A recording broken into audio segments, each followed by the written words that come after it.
Yes. Tutandise.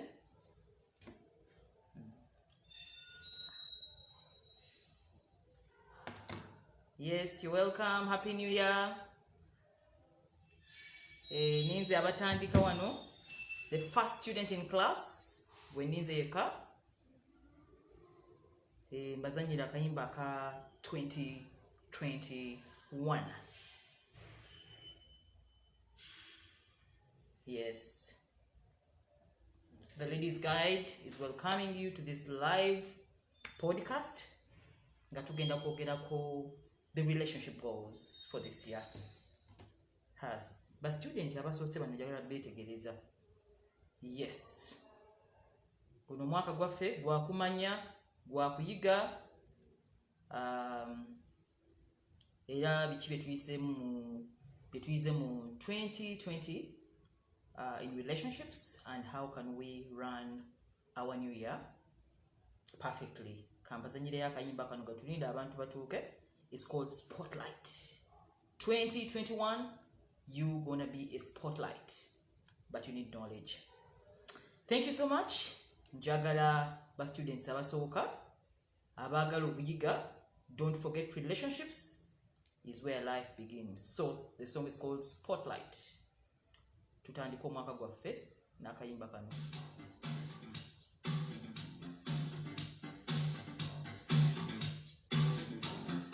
Bakaita spotlights. You can't become a spotlight if you're having emotional entanglements in life. You're welcome to the Ladies Guide by Mariam. Emotional wealth is our intention. Akayimba ako kabanyumire bakaita spotlights. Obugamba omubuulire.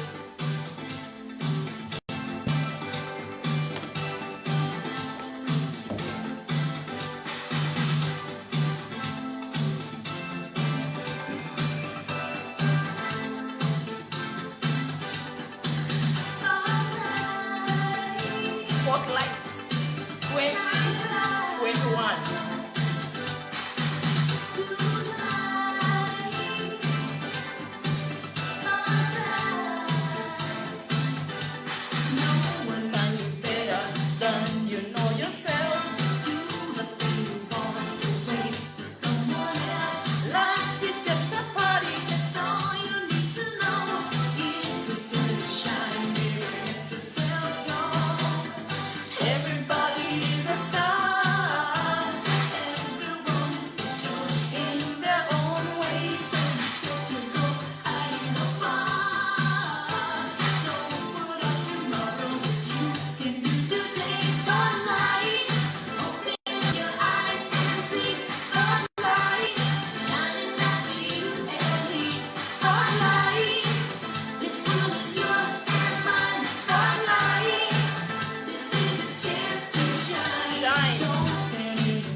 Relationship goals, setting them, setting your life plan for 2021.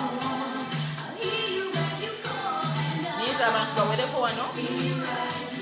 Standing here. High five. Spotlight. Akayiba ako ka mukyala wamuta Madonna. Obugamba obulimu buwooma nnyo. It always reminds you a star. Shine. Don't stand in the corner. 2021, I want to make you a star and you shine. Relationships with your loved ones, family, friends, colleagues, workmates is where life begins. Emotional health, my purpose. Your emotional wealth, my purpose. Everybody is a star. Just shine. 2021. Happy New Year.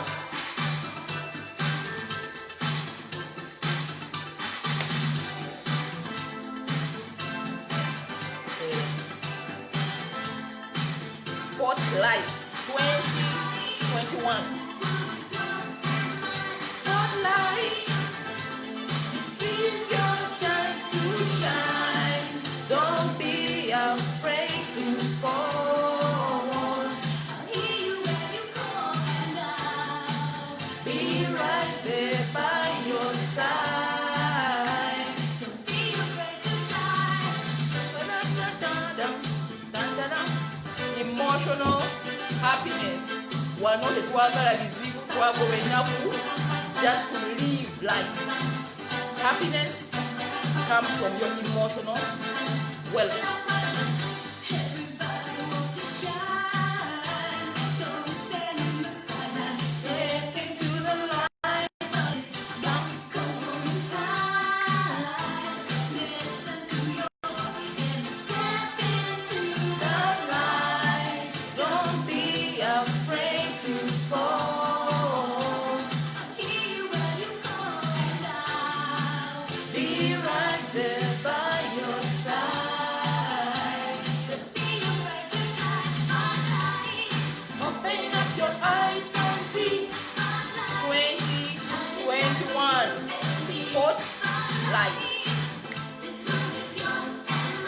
Spotlight. This is a chance to shine. You know who you are. Your chance to shine. Oito ku bannammwe nambalula mona na Jim Ali mwebale kujja kwakira wano. Ladies guide, the only emotional wellness doctor. Empisa onyi kuba mu emotions.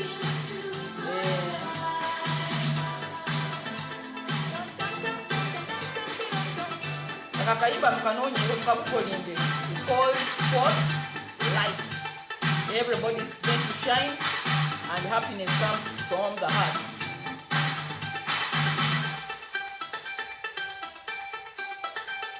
Yes. Tukamazeeko. Omulamwa gwaffe olwaleero, relationships zirina goals. Nga munoonya ssente, mukola bu resolutions awo, muwandika bu budgets obw'omwaka, muyina goals eziri financial, eziri health, eziri ne relationships zirina goals zaazo. Relationships kyekireeta obulamu. Njagala okubajjukiza Mariam Naguja, the ladies guide. Yeah, we are in holiday and of course mbadde nobaweereza sisobola kuyisa mwaka nga first nembongezaayo because I pledge to serve you with a happy spirit. So mwite ku bannammwe birungi Barbara, mwebale kujja Dorcas Magoba, my coach life coach, mwebale kujja. Yes, we want to make 2021 a spotlight. Ekigambo spotlight kitegeeza buli omu alina star. Bw'otegendereza eyinza obutaaka. We have begun today. Yes. So olaba nange Dr. Nganyo kutukuumula. Abantu bawumudde enkuba etonye. Abali mawanga ag'ebweru enkuba etonye. Yes, the whole city is very cold. Yeah, naye ngambye nina okubaweereza. Yeah, right now in my home office. Yes, ngambye nedda kambaweereze. Era mulaba ndi mukyala asoma ebitabo biyitirivu nnyo. Reading is my passion. Yeah, it is just play. And talking is a life calling. Is a gift. Yeah, so Mbaniriza ku Ladies Guide by Mariam Naguja. Emotional wellness is my major purpose to you. Omukutu guno twaguteekawo kubaweereza kulaba nti emmeme zammwe zitereera. Emotional health in our countries tebakitwalanga nnyo nga kikulu. Abantu bafa kunoonya ssente, bafa kunoonya healthy, mukuba mpisa omusawo naye ate osobola okugenda ew'omusawo ng'ekikuluma sebulwadde. Ate health eno esobola okuleeta endwadde endala singa oba togiterezezza. So mbaaniriza olwaleero nga tugenda kwogera about 2020 kyetuyizeemu mu relationships. 2020 ebadde n'ebintu bingi bannange. There is a lot that happened in 2020. Tetulina kugwamu maanyi era nzize bazzaamu maanyi. Tulina kutandika na spotlight. Spotlight eva ng'oterezeza endowooza yo. Bw'otereza endowooza yo ojja kulaba nti ojja kwanguyibwa ogwaka this year. So mbaaniriza mu 2021 omwaka ogugenda okukyusa obulamu bwammwe, omwaka ogugwadde second chance, omwaka ogubalaze nti yes you can make it. The other one is a bygone, but we should not miss the lessons. 2020 yatulaga ebintu bingi nnyo okuva ku mwezi ogwa March okutuuka mu December. I think there is a lot of changes that took place. Kyestayagala kubeerabiza nti impact eya lockdown yali ku relationships. In fact, I've been more than busy. I've never been as busy as I've been this year. Nga abantu balabe reality. So lockdown yatuyigiriza ebintu bingi ebimu si byange kutakolinga, njagenda mbibamenyera. Naye nga nsooka okubajjukiza nti omulamwa gwaffe olwaleero is how to set relationship goals for 2021 and the love. Mwite ku bannammwe musharinge message eno zinabagamba ndeeta muggo. Simala gakola presentation. Buli kintu mba mmaze kutumibwa. By the time I present, I am sure those who are listening to me need it. So message yange egenda kwabo abagyetaaga. Ekikyamye kyonna ekirabo mpeereza wano ojja kuba nkulaba kirabo Maria Goretti leero gye nataliiwo. Yeah, but we can work with you today nga ompe ekigenda mu maaso. Anything you need me to change. Mbebaza okuba nti mutuuse mwaka guno and I congratulate you.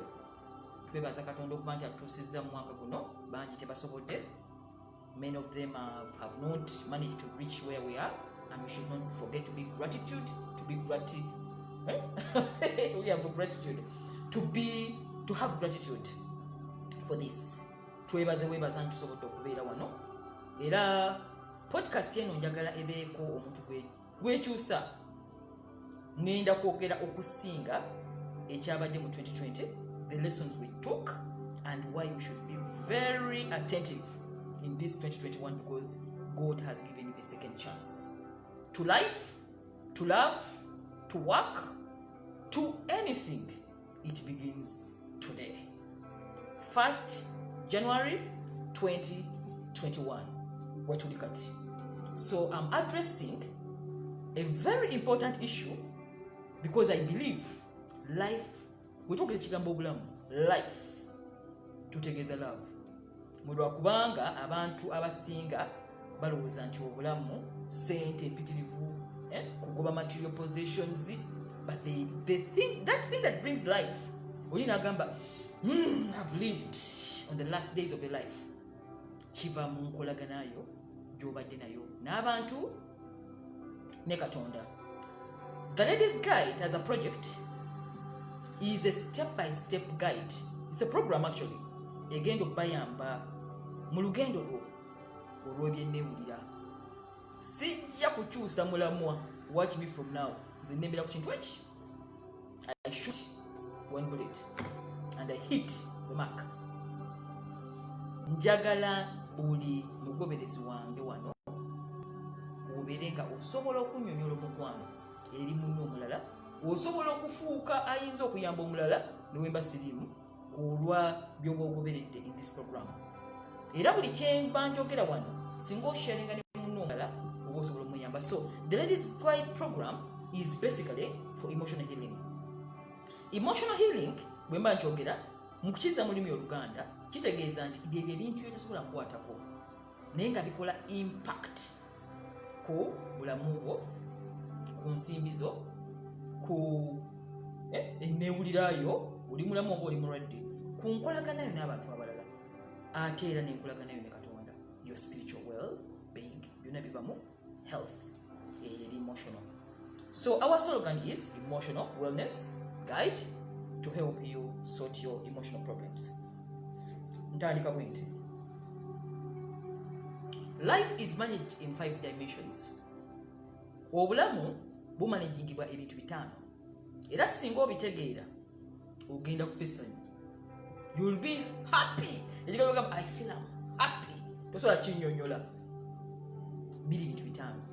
Era singa obiteekako essiira n'ofuna baddokita bo mu areas ezo, n'ofuna omusawo ajjanjaba health ey'obulwadde omubiri nakuba empiso, n'olya bulungi awo n'otiikinga, n'ofuna omusawo w'ebyensimbi enkya tulina dokita waffe house of wealth akuba empiso y'essente n'oba mulamu, n'oba ne dokita owa nutrition akuyigiriza balya batya, amazzi onywa genkanawa, tolina kunywa bino, tolina kulya bino, kino kibaamu kino.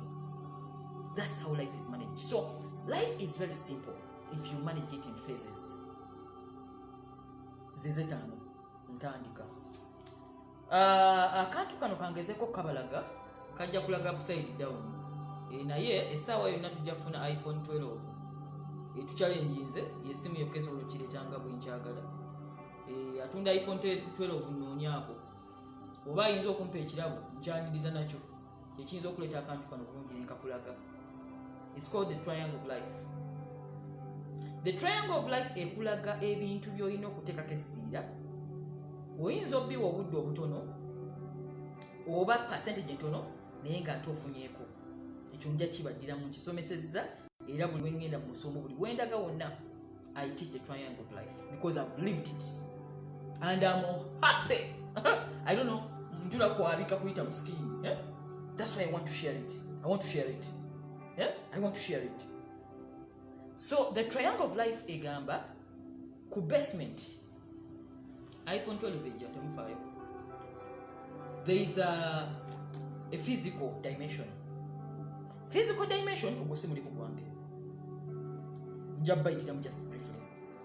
Ye muntu okubeera omulamu mu mubiri. The physical body. Muva amaanyi. Singa mbadde mu sandi badde wano. Endyayo, enneebakaayo, okuba oli mulamu, tolwala, tolina malaria, all those things affect your physical self. Kitegeeza olina kgendako mu gym, osobola okudduka, osobola okunywa amazzi amangi, osobola okuba nga oli mu nutrition supplements, ebyo bikuyamba nabyo. But that's not alone. That is another dimension. It's called the physical. It's the base of life. Lwaki singa omubiri guno guba mulwadde ne bw'obeera olina emotional intelligence whatever tekuyambanga oli ku kitanda. The physical dimension yakulaga mu 2020 mwe tuvudde nti ensi yafuna coronavirus and everything shut down. Tewali kolero lyalikola, abennyonyi baba stoppinga, buli muntu ye stoppingibwa era amalwaliro ge gasigala gakola. So kikulaga nti health is key in your life. Ekyo sijja kiwangaala mukimanyi, health is wealth. Omulamu abuba bugagga. Kitegeeza ebisigadde byonna bisobola falling in place. You can do a lot ng'oli mulamu. The next dimension eddako yeeno wano. Abasigadde bateekako essiira, genda mu university soma accumulating empapula ne tubisoma. Biyitirivu. Mental dimension is so important kubanga ewalininga gwe ng'omuntu. It gives you the right information you need. You read the right books, you take the right courses. Nofuuka doctor, lawyer, engineer, statistician, whatever. That is the mental dimension. Kitegeeza twetaaga okuyiga, twetaaga okusoma. That is it's not enough. Awo ne tuvaawo ne tudda ku financial dimension. Ensimbi ziyingira zifuluma ziddawa, oziyingiza ozifulumya otya? Singa toba healthy mu finances ne woba wasoma ebitabo ebyenkana pilot, you have a problem. It means it pays your tuition fees, it does a lot. It even pays your health. You pay money to go to the gym, you pay money to be in clubs, you pay, it is money, but it's not enough. Whatever dimension, I want to do that social dimension. Man is a social animal. You need people, you need colleagues, you need friends, you need family, you need relatives, you need co-workers, you need partners, you need social dimension. That is where love is. And that has a lot of impact just because tugitwala serious nnyo olw'ensonga nti terina results ziri up front. Era coronavirus weyajja ne balookinga down the whole world. That's when people remembered it. Oh wow, I need family, I need loved ones, I need to love my children because you spend time with them.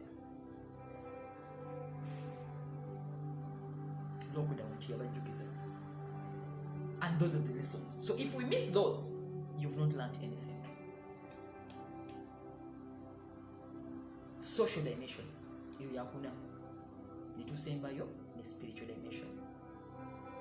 Spiritual dimension enkolagana yo n'omwoyo gwo okubeera mu alignment omwoyo gwo nyini, because man is body spirit. Bitwabyogera dda sijja biddamu. Enkolagana yo ne Katonda, naye enkolagana eri waggulu tesobola kubeera efficient nga toterezza biri wansi wano.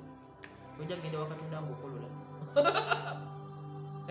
tojja kukolagana bulungi n'abantu ng'oli mulwadde, tojja kukolagana n'abantu ng'ensawo eri empty. So you see how these things are interrelated. So if you understand that triangle of life with those physical dimensions, you've formed happiness. The secret is this: you don't need all of them to be chikumi, no. 2 kids are 20 is okay. 10, 20, 40 is okay, but tackle each one of them. Because if you leave one, it's like a network of the body. The heart needs the nerves, needs the veins, needs the bulichimchetaga. It is a network. Without the hands, you can't touch. Without the eyes, you can't see. Without the ears, you can't hear. It is like, so nebino oyina kulaba nti bikolagana. That's why I say choose 20, 20, 20, 30, 30, 30. I mean, beera ng'okibalansinga. That's where the balance of life is. So mwebyo byonna siri musomesa waabyo byonna, buli kimu kirina expert wakyo. Waliwo abalina physical, abamanyi ate naye agamba nti there is a need, naye akifiirako. Ebyo si bye. That's not my work. The most important dimension gyentakolinga nze is the social dimension. That's where love, relationship, emotional health, enkolaga, and that is the event for today. It's the event for today. Nzijamu bajjukiza mwebali kubeerawo n'okutwala obuvunaanyizibwa mu sharinge the syllabus ne bannammwe olw'ensonga nti these things don't come again, it comes once. I don't repeat myself. Bwe nkola show ebeewedde siddamu kyogerako mu sharinge ne bannammwe the New Year's message, relationship goals, and the law of love. So social dimension mbazoba ubandugira tetulimu kati. So when we look at relationships, they are different. These are obvious things. Tuinamu friends, tuinamu family, tuinamu colleagues, tuinamu co-workers, tuinamu loved ones, we have spouse, tuinamu betudatinga. It is a broad kind of arena. So bwe twali mu 2020 mbazayi mabega, We learned a lot of lessons from the lockdown. Nti ebintu ebireeta obulamu si bino bitukwatako. Money at some point is African testia in Mugaso. What people need is food, sleep, and social belonging. That is what life is all about. And that's why many people have the money, have the power, and they say, I'm not what? Happy. Because babusa can't have social dimension. Because the social intelligence, okumanaging abantu n'ebirowoozo is one of the most hardest courses. They have done everything. But managing people is something else. You've got to know the 4 things that you need. So, nziramu bajjukiza nti social dimension kyekyo kye tutunulira nga njogera mu emotional health. So relationships, like friendships, romantic relationships, ng'oyingira omwaka guno musteeko focus. Lwaki? Kubanga nga bwe twayise mu mwaka guli bwe mwagulabye bwabadde ne mutegeera nti abantu beetaaga naye ate si tosobola forging a relationship on the last minute. We need to do some things to sustain those relationships with those people. Abantu bantama, abantu babi, those statements, they are said by people who don't understand the value of life. People are not good, that is okay. And there are many. And that's how we'll always be. Because we have different personality traits. They're not the same. However, we need them in the social dimension to feel life. Or feeling and to live in them. Era singa oyiga social intelligence. No tegeera abantu what they want, what you need to give them, you will find that life is just simple. Buli wulaba nga obulamu bwo bukakanyadde, essanyu likubuze, totegedde bantu. Social intelligence is a course, a full course on its own. Totegedde bantu. And me, I always say abantu balungi because I chose positivity. I'm a positive living person. Irrespective of everybody what they do, I understand empathetically where people are coming from and why they behave in a certain way. So we choose to love. And the message for this year is to love. Choose love. Choose love. Because when you give it out, you in the law, you'll get it back. When you choose to be hateful, no gamba abantu bazibu abantu balungi, we are just different. We are just different and we have different stories. And there's a reason why people behave the way they behave. And we need to have that empathetic understanding is lwaki omuntu yeeyisa bw'ati in relationships, in friendships, co-workers, bosses. You need to understand why. That understanding of why is the beginning of that social intelligence. Because until when you give it away, I mean the love for people, you cannot enjoy life. 2020 kyebalaze. Most of families abantu nga bayitibwa banga baana baabwe ali busy atambula. They are traveling all over the world. They don't have time for home.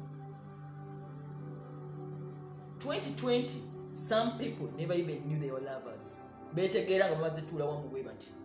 Ne bategeera nti we have differences. The reality came into place. 2020, ye time abantu bategeera nti wow, love is important.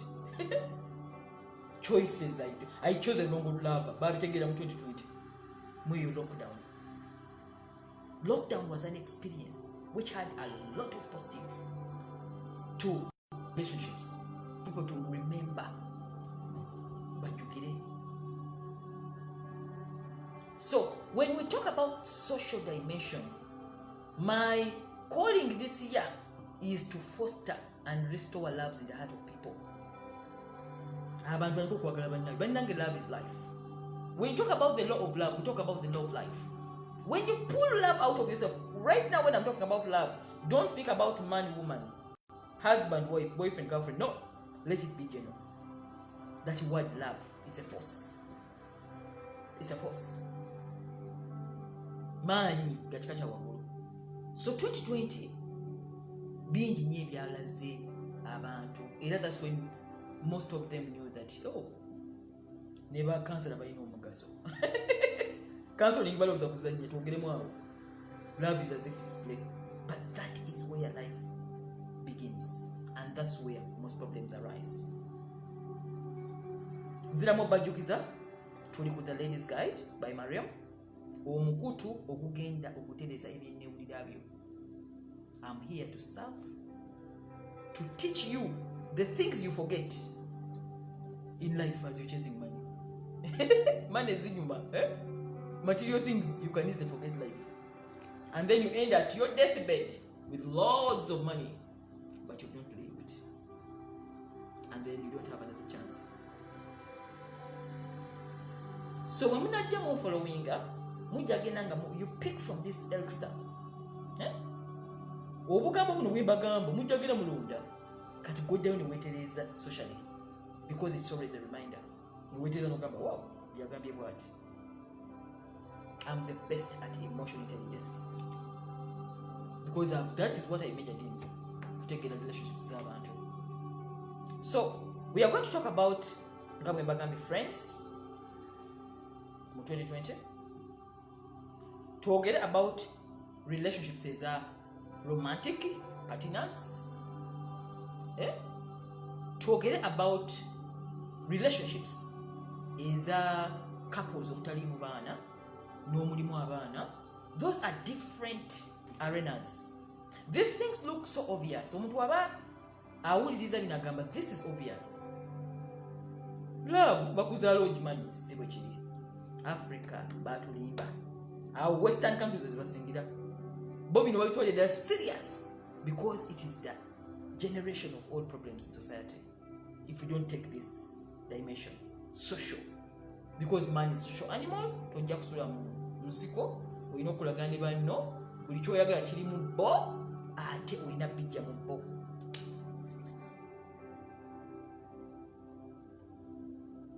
So, our lessons today is how do we incorporate these relationship goals mu goals za faith. Kubanga buli mwaka goyinga olina okuba n'ebigendererwa. Guli guweddeko, yes, it happened, but this year is different. We need to give us other things to get done. Naye mu ebyo nga mu planninga temwerabira love. Whether oyina oba toyina, oli single, oli searching, when you don't even have by the way partner, at least share love with it. Share love with someone, a friend, a colleague, at least a dog. A dog. But love must be shared. It must come out of you all the time and all the rest of your life. Else, you have not lived.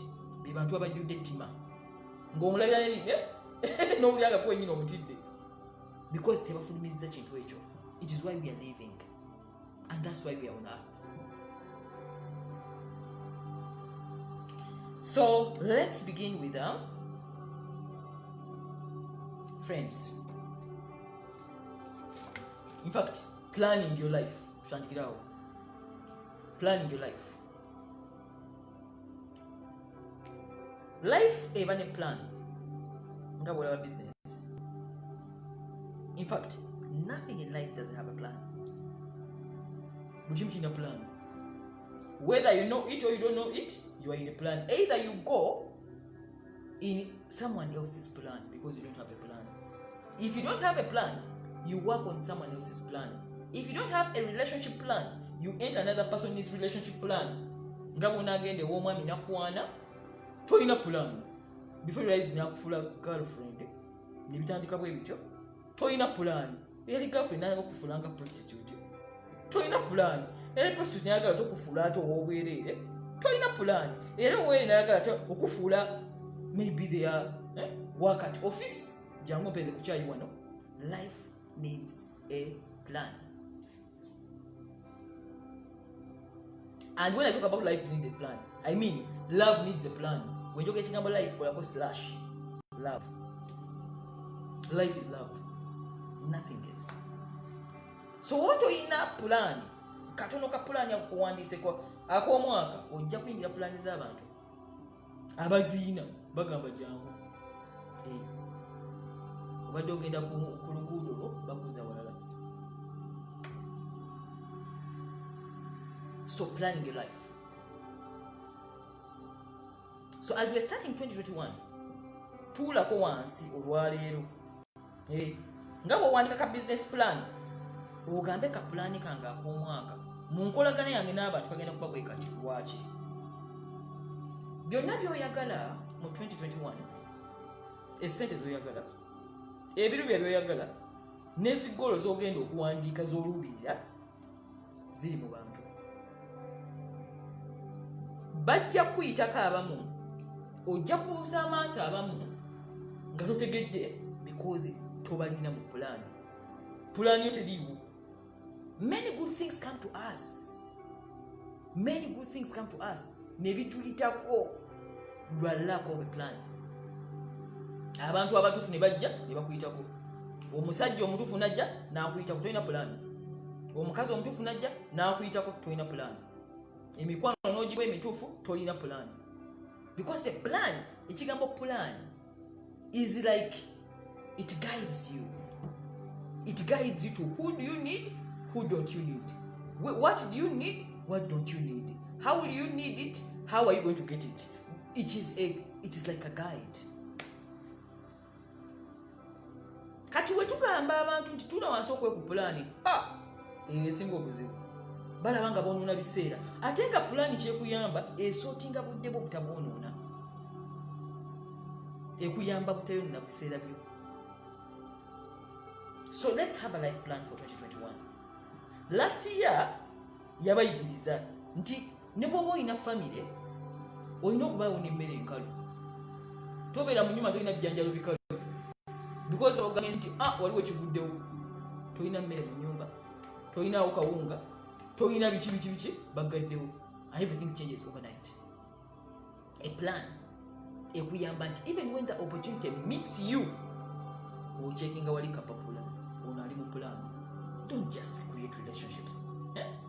Tubira mukyala gwe batuuza mu biboozi by'ebbaala. Is that your plan? Asita omuntu tabeera ku plan yo ekuwa n'amaanyi agagamba no. Hey baby, I love you but gonyini kwagamba but nkanda batofitinga ka plan tojja kimugamba gwe okimanyi wano ngo omujjako. Let's sit down and draw a plan. Plan y'obulamu era mbagambe nti plan y'obulamu etandika na relationship goals. Mikwano kye weetaaga,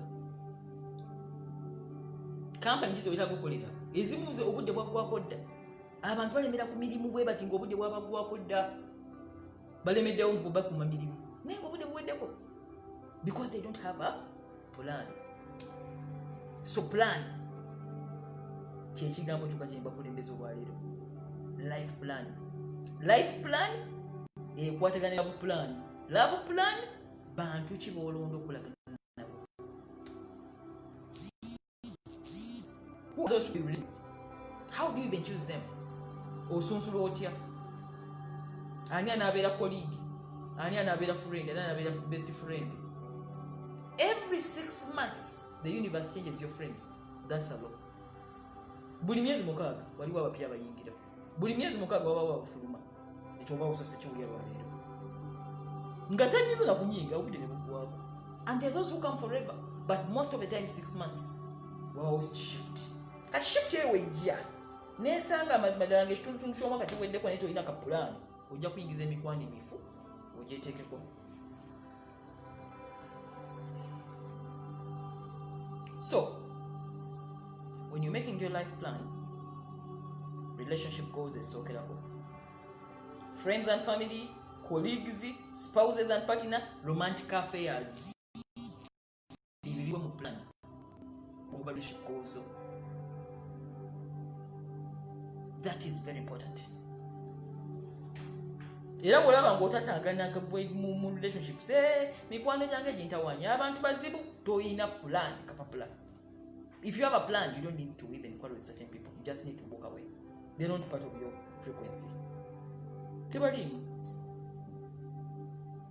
So tuli ku mikwano, our colleagues, video obvious, spouses and partners, romantic affair buli emu ina goal yayo yanjawulo nga tuyingira mu 2021. Era bw'oba togiina akagambo write down oba be aware kakuyamba kulungamya olumye kuva ku mulamwa.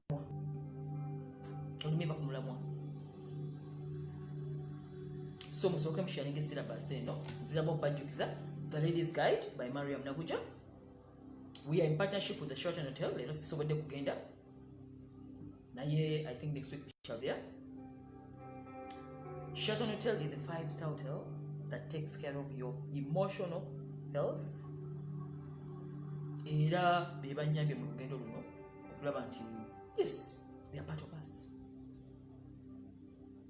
So musooke musharinge ne bannammwe tweyongereyo, saagala basube ebigambo bino ebiwooma ebyange nabagamba situnula wantu wonna. I talk as I'm called. Yes, era buli anaatula ku podcast zange after 2 years from now ogenda kuba oyokya bwokya, and that's my happiness. That's my happiness. So share with your loved ones, share with friends, and let's start with friends and family. Truly cool relationship goals for 2021 and the law of love. Mariam Naguja, your Ladies Guide.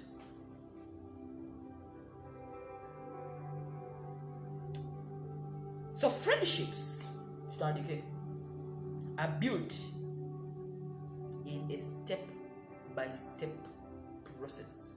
Ekigambo mukwano gwange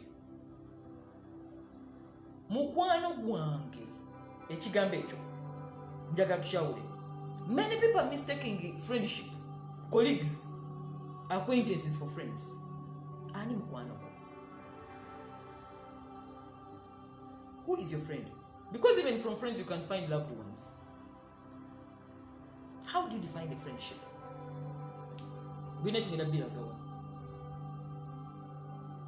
Friendship o mukwano gwange baguzingira ku obudde bwe mmala naawe, obudde bwe tuwangala naawe kyekitamiriga ekigambo mukwano gwange. Era oli tasobola kujja n'agamba tufuuke ba mukwano. You can't buy it in the last minute with money. Kwata sente fuuka mukwano gwange.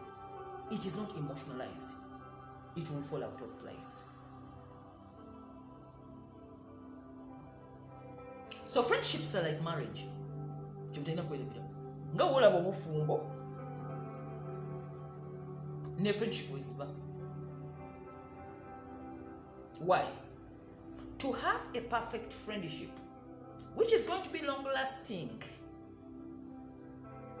you need to have a very independent life from your friend. Era to succeed in a friendship, okuba nti tuwangalie ne mukwano gwange, singa omuntu ajjanga afuuse dependent, even if it's a marriage, it will crash. Kubanga munno oba omutaddeko obulumi, and with time akiwulira nti you're putting on some emotional baggage on me. So independence between two people is what makes a perfect friendship. Kitegeeza nti I can even exist without you. And I'm not dependent on you because of what I want from you. Many friends that we forge, they're actually fake friends. They're fake. So what is a friendship? Kyekibuzo ky'osooka ng'oyingira ku mwaka. Jjukira mbagambe nti buli myezi 6 emikwano gikyuka. It is a law. You can't even stop it. Abantu bagenda kujja abapya. N'abakadde basobola okusigalawo naye wabaawo shift mu nkolagana yawo n'abantu. Era bw'olaba nga tebakyuka nga gw'okuuma emikwano gye gimu okumala emyaka 10, toyingiza mupya, tofulumyayo n'omu, totegedde social intelligence. Buli myezi 6 tandika okwechekinga. Ojja okulaba nga abapya bajja. Munne gundi sikyamulaba. It is a law. Naye nga emikwano egyo gyandikusanze nga we tegese. weetegese ne kapulaani kali kenkugamba kiki weetaaga baani boogye okwetaaga lwaki obeetaaga tubeere nga tusobola okuba nga tulina healthy associations. So friendships should not be clingy. Toyina clinginga ku munno kubanga ofukenga liiki emusaakinga nga tuyingira buli omwaka. Olina kusooka kubeera independent. Independent kitegeeza nti osobola okweyimirizaawo mu bintu ebisinga nti munno otuuka omwagala nga akusanyusa busanyusaamu so si kujja n'omuteekako all of your baggage. Buli kimu olina okuba nga ekizibu olina wekiteeka. Friend otabeera kansalawo ate ebizibu byewaka ate obimutikke, it kills the association. Kubanga oyinza omuyingiza mu byatalina kubeeramu. And that's why many relationships suffer of not knowing who does what. Mukwano gwange akomawa mugamba biki awo tuli mu relationships of friendship.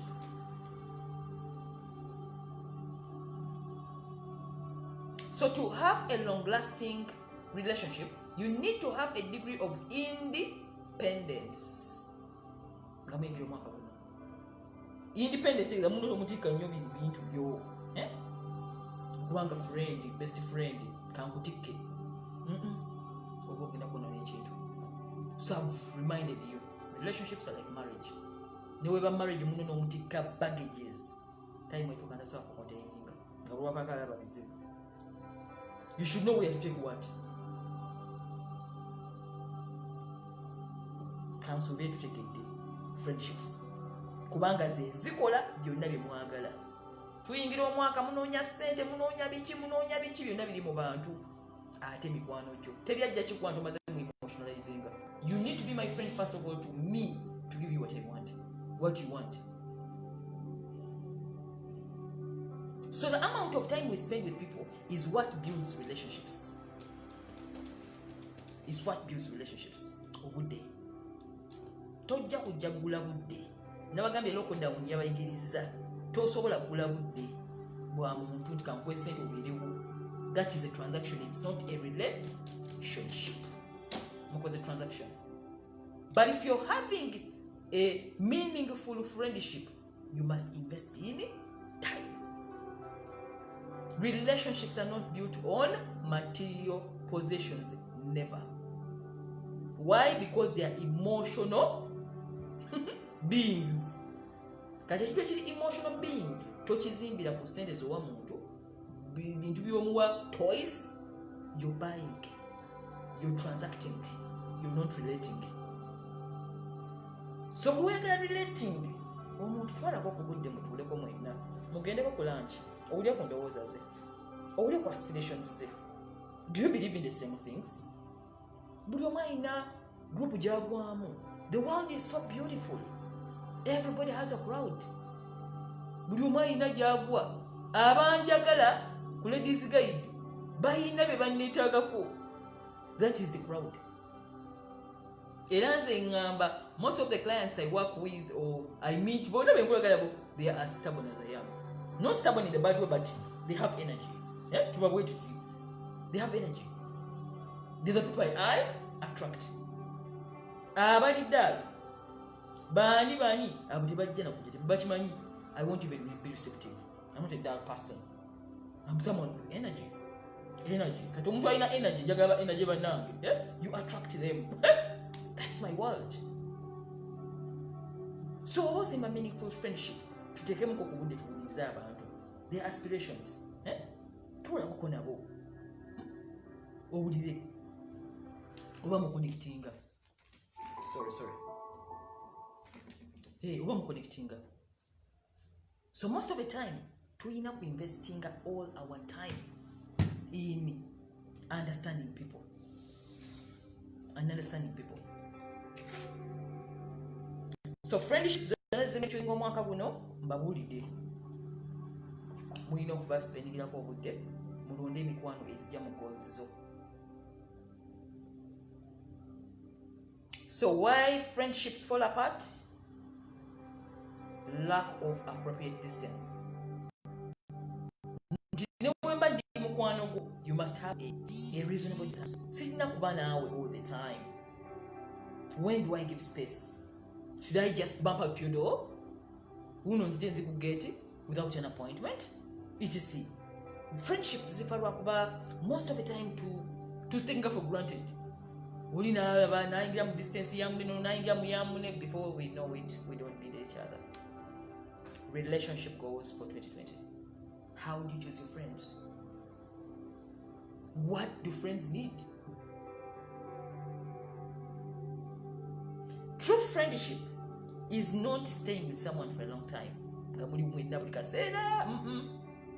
It is keeping a reasonable distance that makes a friendship very perfect. Those are three things now. Musharinga syllabus twayongereyo. Njagala lwentuuka okumala nga waliwo omuntu akyuse ategedde nti omwaka nga mubingira 2021. It is a happy new year and we're celebrating. We need to understand relationship goals. Bani betwetaaga tuleme kulinda December batubira mugule love, mugule family, mugule friendship kubanga oyagala omuntu last moment and you need to socialize. Mulinde lockdown indala ebagaterwa mpaka. We should not wait for that. So let's start off on the right footing. Keep regular contact with friends. Friendship is built on regular contacts and the time you spend with someone. That's obvious. So what is friendship? My definition. Friendship chechi. My definition. Friendship is a relationship that is built on slowly through a long span of time while maintaining appropriate distance. Mubiwulidde utajja na pakusanti fuka mukwano gwange. Muyina kizimba mpola mpola. Mu budde obuwerako ate mweweka distance. Akamala. Ngo mwichecking. That's how friendship is built. So right now nga mwingira mu 2021, as you're going to build these friends, nabagambe buli myezi mukage mikwano kichuka. This is a social dimension. Learn how to build meaningful friendships. Muleme ku mixing associations. Ate abamu ne bajira mu friendship yagifula love. Nagamba oyo mukwano gwange naye nga ajja kuchole. You are having good time with her. I mean, what is friendship now? Someone gets confused. Di mukwano gwo, di love, what am I?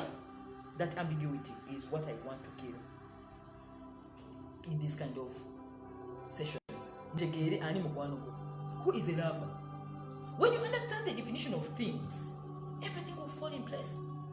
Kubanga omuntu okuno okutabera mu kavuyo. It is the rise of emotional peace and happiness. Nimulaba ng'omuntu ogujjudde akavuyo tuweebuuza ebibuuzo tebitegeera. There's a problem. So spend more time together. Calculate casual friendships before it becomes the best friend.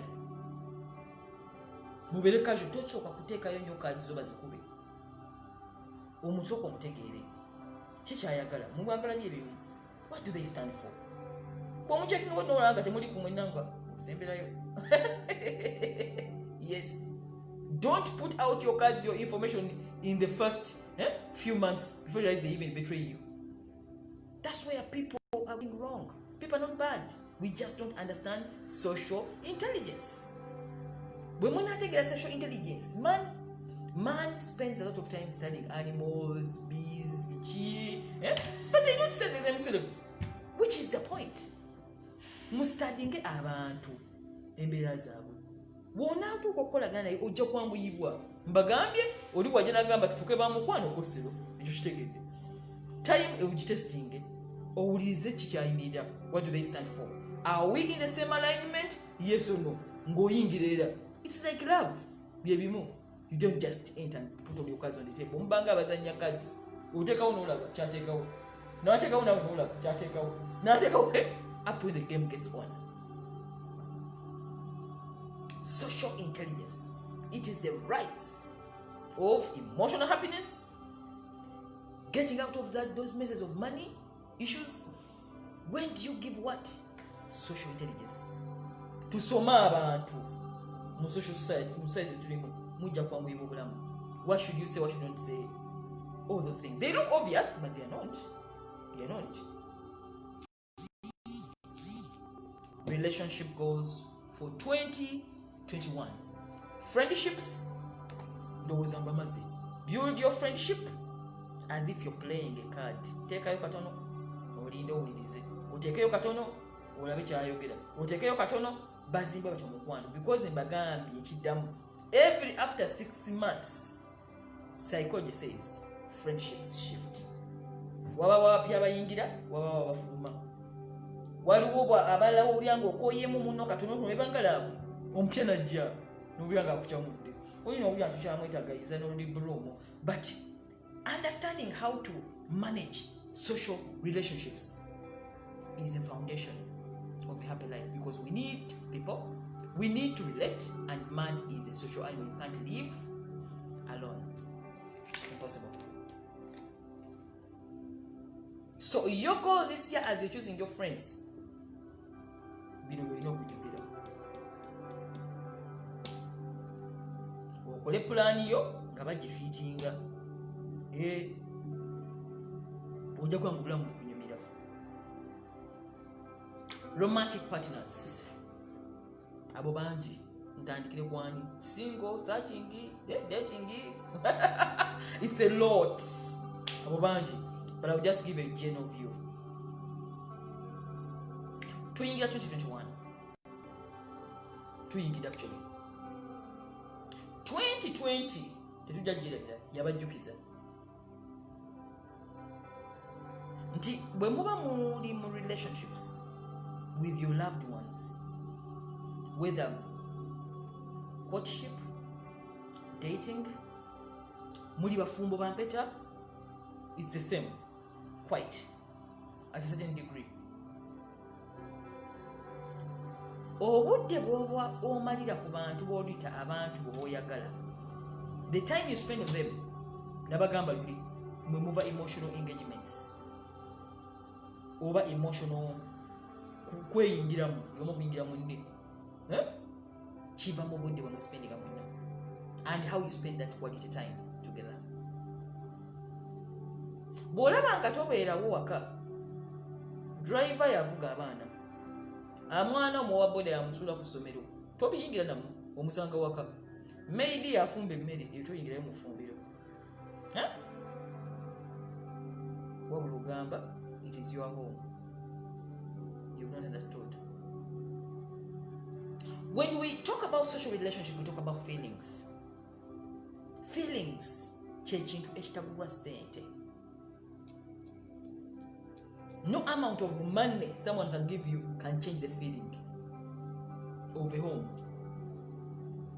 Era omuntu ategedde interactions eziri mu bantu, mu mikwano, relationship ya love eno, man woman, olina okulembeza ennyo your emotional investment with another person, omwami wo, boyfriend, whatever, okotinga naye okusobola okumuyingiza mu relationship, okumuyingiramu naye nakuyingiramu. Bwe kiba tekinnatuukawo, tojja kipakusa ku last moment mu December, November, onoonya ani akwagala, ani gogenda okuzaalamu omwana. Ezo decision ezikolebwa mu haste. Friendship, love tebazimbira mu haste. You need to control and be smart and slow. There is a movie I watched yesterday, it's called Instant Family. Instant Family, I really learned a lot from it. Couple yabasoma bombi, omukyala ali bize nnyo, omwami ali bize nnyo nga Mariam omulaba, ebitabo bijjudde ennyumba bwe biti, omwami asoma, Mariam asoma, fena. So omuzungu n'agamba, yali abazungu movie of course, so omukyala n'agamba mwami we nti December ngetuuse, it was the Christmas of last year, so it was the movie that was out in that last year, 2019.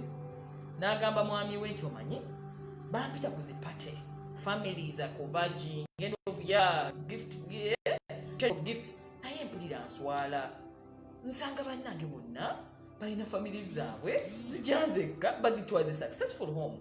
So omukyala ng'agamba omwami amanyi nfunye plan, let's go to these homes ezitunda abaana where they give them foster parents. Tufuke ba foster parents, tulondeyo abaana bafaaba babiri. With these cars and what we have and with all this we have, it's going to be very easy for us. Why give birth, waste time? Omukyala waabuuza omusajja ng'omwami agenda okukola ku mulimu, yasanga omukazi akoze research ku internet afunye a home we batunda abaana abo, so she goes to pay. N'agamba omwami, by the way honey, we found a new idea, wow! Namugamba, what age shall we get? Namugamba, no, I don't have time for babies. I'll just get one of maybe 6 years to finish a teenager of 16, 17 to venga tuonye bine byokubeeramu abaana pampers. So she goes out ne bagenda bafula, so they get them these 2 children, omu alimu 6 years to 7, oli alimu 16 to 17 years. But these boys, one was a boy, one is a girl, bali bava mu ku street, baba going to bring them to these homes. So when they take them home, omwala nga omwana ali 16 nenge dozo bibya mukazi mukulu. So as the dad bali ku dinner ngakula bwati daddy we ono daddy foster, so nagamba ono mwana si mwana, abaana ne babatawanya banange nga baganya ku emotionalize them. They bought them toys, they took them where abaana baagaana okwagala foster parents, they refused. Ng'omuwala mulalu ayambala obukuye aki daddy n'agamba kiki ekiri wano. At some point omwakazi n'afiga, is this Michael wife? What is going on? Last minute they took these kids back to them. They bagamba, we are very sorry. Omukazi n'agamba, I'll have my own children. So Instant Family was a movie teaching people that you cannot make a family instantly. O jumping steps zino zonna zonna kugamba nti njagala ali gundi tweyagale akule. It won't be emotionalized. It was a movie teaching us emotions. So back to us. We shall not instantly tell them to love us on the last moment because for us we are ready. We need to build. And it begins today as they are starting. Omwaka ogutandika tandika kati tolinda mu November as it is approaching the end of year to remember that you need to have a home, to have somebody to love. That's a lie, and that's where many families are going wrong. We can't build relationships instantly. They need to be nurtured. And that nurturing is work which we don't want. Now we buy it. That instant family, omwami uchekola babula abana bablockade that part. It cannot work that way. So the reason for our lessons today is to remind you, as we are entering 2021, we are already here. It begins now to work on us, to work on the people we love, to work on the relationships. Because when we need it, and we are paying money for it, with toys and what, it doesn't work that way. Emotions are built on the time we spend together, not the amount of money we spend and the gifts we give. Those can be instantly. This and you sound like this, but they are not sustainable. Happy New Year again. Nze mbagaliza ekintu eki mutegeere kinnategeera kimanyi. If you understand how life is in matters of love, mugenda kwanguyibwa enkolagana zaabwe n'abantu abalala. So romantic relationships, obingira akazibu kano, temugaba ssente mulekeraawo, temugaba biki ebintu ebinene, tebizimba emotions. A family of a poor man or a poor woman can sustain itself more than a rich man's home. Many rich homes are empty. They're empty. Because they don't want emotions. They buy instant family. It is impossible. We need to mend relationships. It takes some bit of time. Don't feel that you're losing that time. It is where life begins. Much as you love your jobs, You travel a lot for jobs. You work 24 hours. You work from 8 to 9. Reach home to me and and that is where your spirit lives. Tutandika okuba goals nga tuteekamu kapaati ako. Nga mukuba goals za finances ezo. Mukuba goals za achievements. Temwerabira kantu ako. It's where life begins.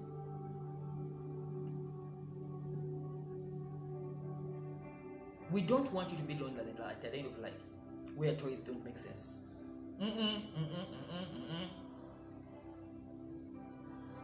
We need to understand that we build this. Ate okukibuilding, you must intend it. Nansu bugaje na ngulengedde we bali kutuuka.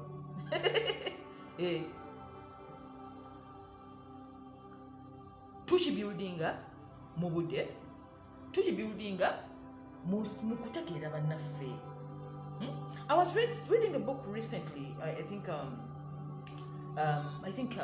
towards end of year, where this Indian was telling us why Indian countries are so serious with forming family and how they do it. So the guy was telling us, "Sinti, boba tula once tebakiriza muntu ali amiru yekka.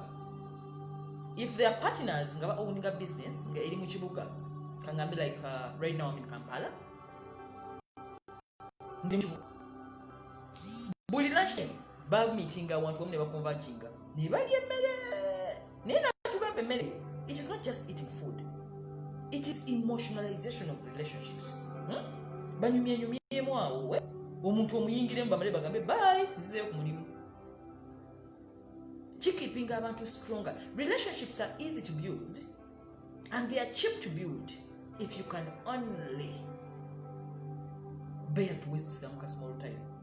Kati mwepa mukuba bukalenda bwammwe obugologolo teekako ne ka loved one somewhere notingawo teekawo ka dash family and friends temubeerabira kubanga lwona abeetaaga tebajja kubeerawo and they will make lives.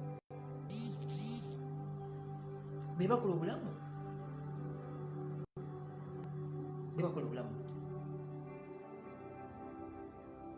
nziramu okubajjukiza This is the Ladies Guide by Mariam Nabuja. Okutu kwempita okubasomesa ebyenneewulira ebintu ebitagulwa ssente bye batapakukirako naye ate ng'obiwulira bikunyiga munda nga akaseera katuuse. Tosobola kugamba it's like insurance. It's the only thing you cannot pay when you have money. You must have paid before. Insurance okukola emotoka yo ugamba nti tulumedde tubajjuka bagamba kati sasula emotoka yo mujijjanjabi. Pay before, come and give us which policy did you sign for. So love is like insurance. You don't get it when you need it. You must have invested it before for it to work on you. Nebanga account ya bank. Ugenda kuzidowinga kwateekayo. Mbagaliza omwaka omulungi 2021 you're going to be spotlights. Singa mugoberera buli lwakutaano essaawa ze zimu zino wonna wennaabeeranga oba travelings oba what, I will always give you sessions. I'll try my best. Why? I want you to enjoy the happiness I'm enjoying. I'm too happy. Too happy olusi simaina gwaze wembanja akawunga kanyumira because I found where happiness is. It is something people are looking for but they can't find it. And it is simple. It is where you are, in you. That is where we want to go. Ladies Guide is here to guide you in matters pertaining to emotional health. Relationship goals. Family.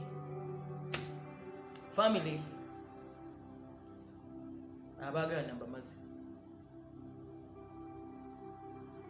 Family. Abenganda zo. Ba relatives. Kubanga abantu abamu bamala obudde obungi nga bali mu socializing ne family ayi ne beerabira okukola ebintu ebirala. The balance is what we need. Si kumalya nnyo obudde n'obeera mu family. In Uganda is the first country where I see people socializing long hours. Just I really natuka nenko okwogera Nganda batebantegedde. Nemagaba, what is wrong with people here? Eh? We have a goal. We have something that we're doing. Don't bring emotions in goals. The time is for this. But in socializing, it's a peaceful country. This is one of the best things. Sida bangako. Era fe tuduka emisinde ne ever seen no kulembera unga olwaleero nga bemundaba. I had a lot of things to do at home. I had to make meals, I have to do what I have, and I had a live broadcast at the same time. Era ntuse nkuyi ku live broadcast. Nakoze that. Yeah. Nekulaba nti in Uganda people socialize in long hours. When you went to have parties and how long? Eh? They go to rest for long hours. Resting but in public holiday. And they don't even have the money. Era nabadi ngambo mutabani wange omude mugamba naye tonadda kumugamba oli mu kyalo. Nemugamba what are you doing? Anti madam kakati nja kukomawo nga nemugamba don't forget. You don't need to rest for so long. Told him already. 1 day is enough. 2 days are enough. Purpose needs you. I don't know whether there's any more young. Kadoganga bimaga ha. Mukasi madange Maria ma. Nze. Purpose. Resting, you're going to rest for so long when you die. Eternity. Forever. You're going to rest for so long. You need time to pay attention to what is important now. Tomugenda celebrating mwira birokola. Kamba nezibalinze abantu. And that's when they lay them off. Because our employer will good testing abalala. You've lost it. And that is lack of love. Love nabagamba kwa tujogerako tuve mu love ene ya musajja mukazi kweyagala. Eyo yeri mune SEX. Bachifunamu. Naye njagala love ene yokutegeera nti life has to be given stuff. Love at whatever you're doing for it to get back to you. What I've done today is love. I had a lot of things. A lot. But I had love for this. I love you. I love you, my followers. So let us live a life of responsiveness. To be responsible, Banange. To be responsible. Relationships are built on responsibility, time. Just to don't over socialize, but don't under socialize much as you with family, because we have purposes. We have purposes. So relationship goals for family this year is keep constant contact. But you don't need to go to the village. You people. Resting for how long? Resting which you about the way to say by the way. I've been busy the whole year. I've never been as busy as this year. Yet I'm here again. Uganda, Africa, banetutiriza. Abali mawanga gebwe bamanyitegeza. One socialization is too much because we are in a social community, but that's why maybe we are.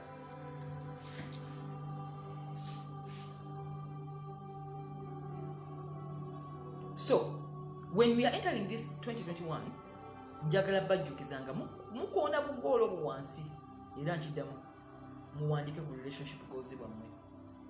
Relationship goals integeeza with friends, with family, with the colleagues integeeza bukola nabo ku mulimu bomu association ezo, with the bosses, co-workers, atete mucha w'abantu.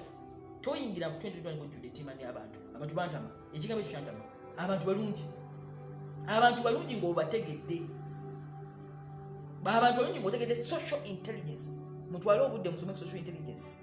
How do people think? Why do they act in a certain way? Why do you go to a community where people are used to poverty and you bring money to show them money? You've already disconnected them from you. Why do you go to somebody of a certain faith, n'okolerawo ekintu ekitakwata na faith ye, you've disorganized them. Why do you boast in front of someone who has not eaten supper? They never had the meals for 3 days. You've disconnected, and they will hurt you. So understanding social intelligence is the foundation of a meaningful life, because you need to work with people. Bosses, they are busy. They have a lot of things on their minds. You can't be really social on a boss because they have a lot of things running around. They need to make decisions. So how do you socialize with them? Greater friendship. In wrong time, they want results. They want results. So don't say that my boss is tough. They are tough because they have a lot of goals which are unmet. They have a lot of people to attend to. They have stakeholders to address. That's why they are tough. For you, you're peaceful because you don't have. So tupenga tufuna a pathetic understanding. A pathetic understanding. A pathetic understanding. Omuntu kama ngatozo musingo badde boss ngo ina ebitongole nga mukaka. Oseka. Ngabula emesimu yingira ebuzo. When we learn empathy, okweteka mu ngatozo abantu abamu, tujja kutandika obehavinga mu ngeri etalumya abantu balala oba eta promoting abantu balala kulumya. Uyina agamba nja kukulaga kubanga omulumiza. They show you. So choose your battles wisely. It's 2021. Mbaniriza abakajja ku mukutu guno, like the Facebook page, The Ladies Guide by Mariam Naguja. Share today's podcast. Neba kwano bamwe bino ebigambo nze mbogerera ebigendo bayamba mu community mukulagane nga waliwo mwena mukwatagana, because relationships asitamugenda mu values ezimu. You've hit the mark. Asitamugana okukwatagana mu ndowooza, you've separated.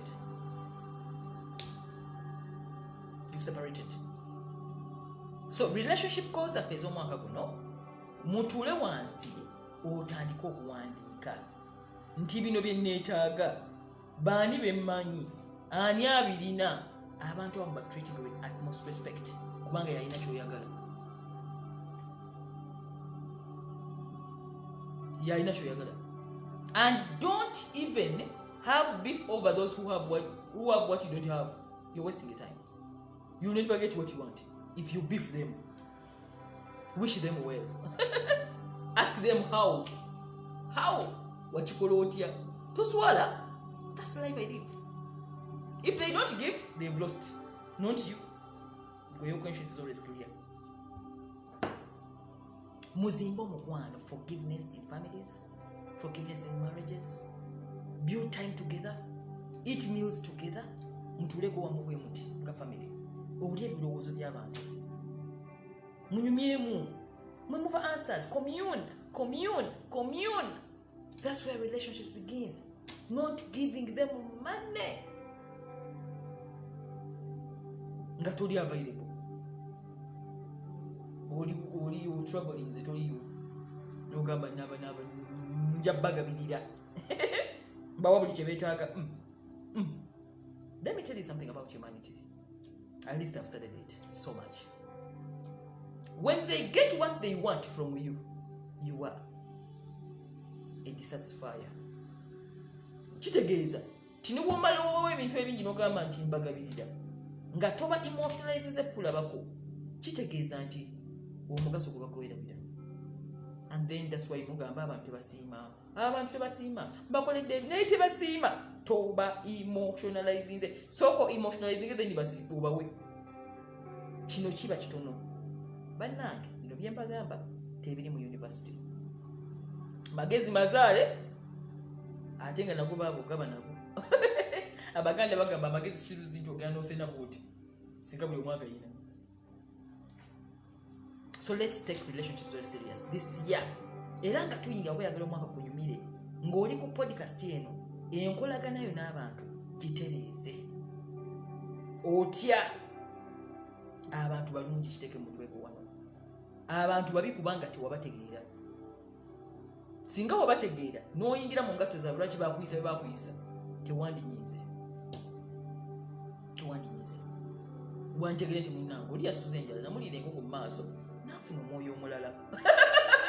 So kitegeeza you understand, tolina kujiiga naye naawe enkoko gwe yajefubi naawe enkoko yazze n'ogirya tolina musango. So to make sure that that's not beef, that's the life I live. Era nze obeereyo nga wankyawa you are on a total loss. Ebitabo byenina okusoma mubiraba biyitirivu, emmeeza zonna zijjudde ebitabo, ofiisi ejjudde ebitabo. Kati okuwa obudde bwange muganda wange nti nkukyawa, you must be very important. Ojawo ng'onkwatidde ku mwami awo I don't share awo ewali point, the sharing habit awo nsobola okuwamu ka attention. Naye bino tomutegana bintu ebyo. I have a lot of battles to fight. Njabalaga how to discover your calling one day. Ndifuna obudde n'ekibalaga. When you find a life of purpose, it makes you so busy that you don't even have a minute of anything.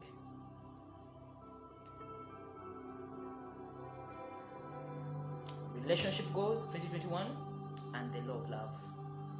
Eddakiika ezisembayo eziddako ngenda bawaka law of love mu ddakiika entono ennyo. Etteeka erifuga okwagala liri eri abo obulala busammambiro. Etteeka erifuga okwagala lirimu lyokka. Bw'oba oyagala mukwano, bwe njogera ekigambo mukwano njagala mu ndowooza yo oti kino sagalowooza man woman sex that comes into somebody's mind. So ogera love gabe mwalowooza sex mu Africa.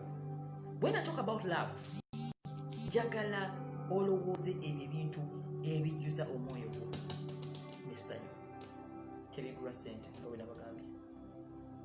Owulira bulizi nga ojjudde, buli kimu kikunyumira naye tebigulwa ki ssente. The law of love is a law of life. Ly'etteeka ly'obulamu ate etteeka ly'omukwano. Tebisomera mu ssomero biwaweeredde wano ku ladies guide, tolina wojja bisanga. Ati otakwata kalamu na lupapula ng'owuliriza buwuliriza. You may miss the point. Nabagambye ebyange muggo. When I bring a session, I have really done research. I don't waste time. So the law of life and the law of love rotating ku kintu eki, and that's why many people are suffering. That's why many people bagamba nonda abantu tebanjagala naye ndika ekintu oba siriko kintu benjagala tebanjagala abantu bansasula bubi buli gwenjagala ndekawo ndika ekintu ne munoona sente gamutuka mba spiritual healers don't waste money. Muzire tewaffe mbakansala nkulogera ovula etteeka lino bw'ona alitegeera ojja kutegeera lwaki abantu balonda bannaabwe, lwaki abantu abamu tebakwagala nga ate oli muntu mulamu, lwaki abantu abalala tebakusikiriza naye nga ate be balina olaba nobalaba tobalaba by the way. Lwaki abantu abamu banyigirizibwa mu bulamu mu nkolagana zaabwe n'abantu abalala? Lwaki mubeera mu bufumbo ne mufuna obukuubagano? Etteeka lino oba tolimanyi, omuntu ne bwakulabira ewala asobola okutegeera nti oli sitaani. Sitaani yange ye muntu ajjudde ettima ava kuno bumansuka bw'ati omulabe nga owulyanga okyukidde nawo abanga aliko amajimbye owulyanga oga people feel it even when they don't talk, even when you don't talk you. So when you build a life that understands this kind of law, ojja kulaba nga ebintu bikwanguyira. Oli waba kukyayo gamba mwana wattu nkitegedde, oyo tetuli mu same alignment. Oli wakuviira n'agenda ng'ogamba kati oyo tetuli mu same frequency. Oli wakwana n'atadda ng'ogamba siriiko kizibu tantegedde nange saamutegeera. Not everyone is supposed to choose you. We are 7 billions, whatever, 8, whatever, 9 in the whole world. We cannot love 9 billions. You can't be loved by 9 billions. Impossible. And those who believe in you, like a sect, bibajja okunoonya. That is how friendship is chosen. That's how loved ones are chosen. That's how people marry others and they live out others. That's how people choose company and leave others. That's how people choose to work with certain companies and other companies. That's how people choose different places to live in, different hotels to be in, different courses. You need to be one with them, else you are not happy. The law of life. Nansu Bugajina, Bandikirao, the law of love / the law of life. Tuyingire mu 2020 tuleme kuona na biseera n'abantu batutetaga. Omujja wanga toyina muna. Sina kuchawa by the way, and the sijawa. Omuleka nga tewesise namu. N'ogamba this is not my frequency. Ono see. Anyway, we no done way back. If you even snore. Life is like that. Muneme kubeera mukwera likirira. Oti tanjagadde nobeera bo ontone kukuba yeba nange koze nti munange nyamba nkwagala munange nakola kitomuono na biseera. We have 24 hours of our time, and in that 24 hours we must use it maximally this year, because last year yale saving to which we need to sort now. The impact of last year is going to be seen 5 years from now, not that year. So we had better stop to sleep and wake up to mend and punch stuff to kubebi ebiraka mangu manga impact y'omwaka ogwo mugenda gira mu myaka 5 kuva kati era abatasobola abatetegereza tebajja kudda. Company ezimu tezijja kudda, emirimu egimu tegiriddawo. It's going to live your life in a very different aspect way to subira. So me as a person who exchanges energy, I know if you don't get mental energy, one we work with you lose it. You lose it. So when you understand the law, toja kumala with them relationships. Relationships are expensive because I've told you, you invest time. Otekamu obudde okwagala omuntu. Buli omu ayetaaga budde bwo, onaabuwaani onaaleka yaani. Buli omu ayagala omwatendinga ettu, onaagenda wa, onaabeera naani, mu budde ki? Ate olina okukola, olina ebyokukola. Ate nabo obeetaaga. Kubanga tojja kubeera ku funeral yokka. There's a book I was reading somewhere. A guy was saying he went to bury some rich man. I think it was in their country. Nagamba, this guy, yalekera obugagga bw'embwa mu will. Kati priest n'abuuza, didn't he have children? So when abali funeral yaliko abantu nga 8. Nagamba, where are the people? So one person nagamba, no, he spent a lot of time making a lot of money. Abaana be bali ku kyalo kuno naye bo benyite bali moshi baaganya okujja. Tulina kutuuka ku mbeera eyo banange. Relationship mbalange ekyokusaaga. Era bwe mba ngamba abantu omwaseka bwe ngamba nisa mwera ngamba omuyogamba nemugamba if I tell people that I'm a love doctor, buli omwaka people laugh about it. Nemugamba, what are you laughing about? A doctor treating omusujja akuba mpiso ya musujja. Kati nze nange empiso njikubala. But I mean, that is where life begins. So the law of life gamba bwiti. Gwe omuntu obulamu bwo n'engeri obuzimbyemu ekigenda okufulumamu kyekigenda okukomawo gy'oli.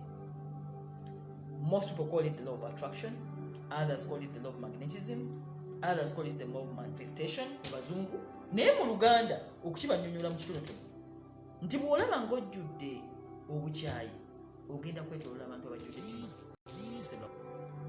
Abakyamufu basika bakyamufu nga bagamba nze kugasiti singa noonya buli ali kuno bajjudde okuseka. Sirabangako client ogezeeko nga ze wange nga aze n'ettima. Bona baba they like me. They love and we laugh about it. Tetunyigira bantu. That's how we are, and that's what I attract. Abajjudde ennaku era ezo ennaku, you bring that. It's a law of life. So the question, if you want to know the answer, what you're going to get in this 2020 is that what are you giving out? Awengambira nti tukulembeze okwagala as a choice. As choice.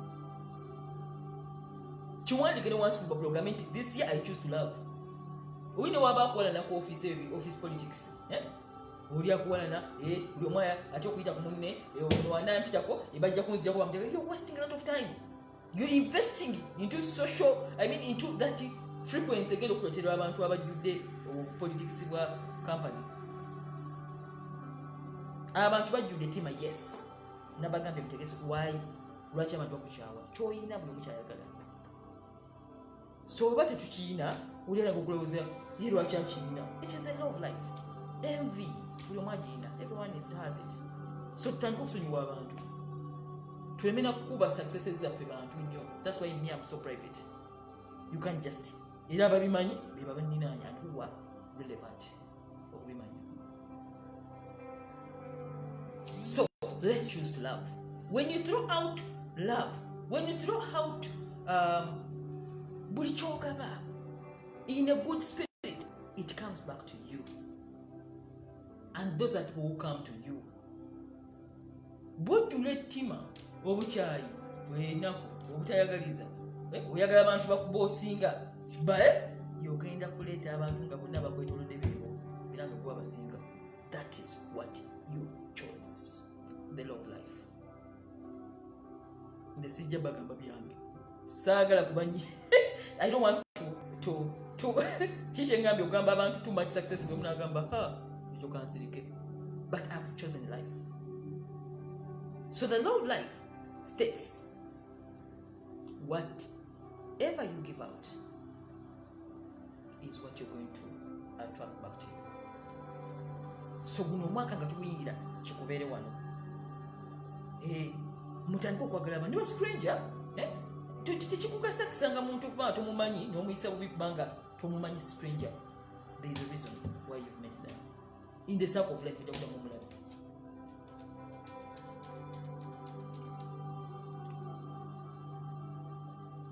The law of love is the law of life. Kitegeeza choose love. When ngamba choose love, love the companies you work for, they will pay you what you want. Choose to love. When you choose to love your friends, they will love you back with a lot of amazing things. Choose to love. When you choose to love your loved one unconditionally, yadde abeera fake, amaana kakkana nagamba wow, omukazi ono abadde wakisa. Era bw'atuuka okuwasawasa gwe ate bw'abadde abonyaabonya. Love humbles. It is a very great force. Choose to love your home. Cherish it. It will give you peace of mind because you've shown it love. Everything you're going to do this 2020, the job you're going to do, give them love. Temumala kakulaga dibenga li. No. That's the source of failure. And that's why many people don't even have jobs. No mulimu gwe bakuwadde ogenda okolaga dibenga li because company CEO teminkwatako. You have sown a seed. Company ejja kuwulira yadde si muntu and it will reject you. Ekyo mubeerenga kukimanyi muto. Choose love. Choose love. Because the law of life egamba ekyo ky'ofulumya kyekigenda okukomawo. Omungereza enjawulo, you don't even need to know where it's going to come from. It will come. Buli kyokola kiteekako attention. Give it your best. Mulera okulonda kampani z'abantu. Companies aren't built one day. Some time to think through. So if you come and you don't give love,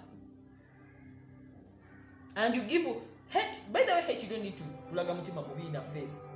It begins with what you're doing. Bushimba okola mu restaurant ebimere ofumba bimere because oli so busy abantu bali bagende with the time that restaurant will have nobody. No client to enter there because they will feed you. There is no love in chocolate. So the message for this year is choose love. Love unabagambye sogera ku musajja na mukazi. Sex. Ndowooza ya most people. When you talk about love, man, woman, girlfriend, boyfriend, that's not what I'm talking about. I'm talking about the general force. Love is energy. Man, gali waggulu awo. Era bwe njogera ku love mbanga ayogera ku God himself banga ayogera ku universe because it is a creative force. Love your friends, love your families. Obuchayi mubejje mu mutima guno omwaka okyokulaba obugagga bujja bwolaba nga buli omwaka kutawanza bwolaba nga tebakugabira mu lockdown teri yakuwa sukaali teri yakuwa muceere teri yakuwa kawunga teri yakuwa tooke teri muntu w'ebulaya yakuweezaade n'ekikumi ojjudde tima wecheking nesikumanyi I'm talking universally bwolaba nga lockdown ezo emyezi esatu okuva mu March, April, May, June wabonaabona okufuna ekyokulya ebintu ebikufuukira bizibu toosize kwagala mu bantu era kyakomawo gy'oli. If you had abundance then so love zitegeeza mukazi na musajja companies mugenda okukolera omwaka guno onoonya mulimu bagukuwadde take time to give it your best. Weerabire nti si kampani eyo gamba bugambi wano ndi ku training nti wemba wano bwe ndikola ewalala nja kukola ekyange ekiteekemu omwoyo. That is what has been the ladies guide. Perfection. I am so detailed era buli akola nange akimanyi because I know without that you cannot build wealth. Everything must be given attention. So love omwaka gwaffe theme eno gyembagambye is to share love, give it your best and choose to love unconditional. Choose. Olina waleeta ettima lye tobiyingiramu tomutakuteeka mu kantu ako mulekere ettima lye olabe byagenda okuzika. That is my message to you. Era guno omwaka njagala tugumaleko by 31st 2021 inshallah njagala nga tulina results nga abadokita abalala bakolako mu finances nga abadokita abalala bakolako mu mpiso ez'emibiri nutrition nga abadokita abalala babateeka mu machurch oba wa spiritual awareness nga abadokita abalala bakolako mu mental universities. Njagala ne social arena mu temejjerabira tugitekeko focus. That is the beginning of life. Bw'owulira ng'okyayo omuntu nga tuli mwaka guno nkujjukiza you've destroyed yourself. We're destroying it. It's not even worth it. Competition is not necessary. Why? We are unique. Kekayimba kali kemba kubidde. Everybody is a star in their own way. We shall never be the same. This aibo kana akantu kano tekafaanaganangako ka muntu mulala. Never. Not even my sister, not even my mother has it. So what is the use of competition? To hate somebody. When you got your job, do your best. Omulimu gukole bulungi nnyo, guwe omukwano, your company bemaze kulaba. Yali promoting, somebody will see you. And they say, she is worth. You don't need to chase. Abantu kusima.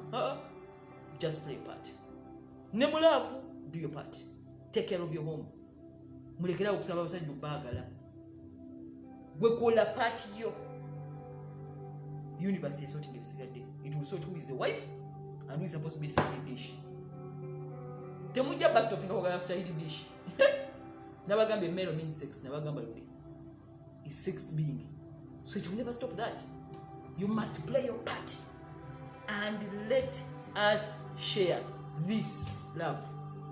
Buli kyokola ne woba ofumba mmere bwoti giwo omukwano ne bwoba okola kiki kyemalire mu laziness. Nja busomesa ku laziness. Lwaki abantu bali too lazy n'okwagala okwagaza omuntu n'owuli afuuka lazy just to love. Uli n'agamba ndi lazy to love. Twetereze bannange. Ladies Guide by Mariam. Gwe mukutu gwoliko. If it's your first time here, we welcome you. Like the page. Abagenda ku YouTube channel, it is going to be transferred to the YouTube channel. If you're rewatching it, subscribe to the channel. Masa utujja kuteekayo live breakfast ku YouTube. Yeah, I've been a bit so busy for that. but tusharinge message eno bwe munabuweereza bannabbo okolagana nabo ojja kulanga bakwanguyira kuba mbaze obagamba si bwayogedde. Share the message. Buli kimu kiwa omukwano omwaka guno. Companies emukolera ne woba ofumba makatale ne woba ofumba mu restaurant ne woba okolera kiki ne woba oyoza ngoye ne woba temukolaga dibengane. You've cheated yourself, not the owner of the company. I've really done service, I know. I've done my best. Omwaka oguwedde Mungu mwebaza mukoleddemu ebintu bingi nnyo 2020. February nga 13 twalaunching the Ladies Guide to Emotional Happiness. Akatabo kano ensi balyoka bagigala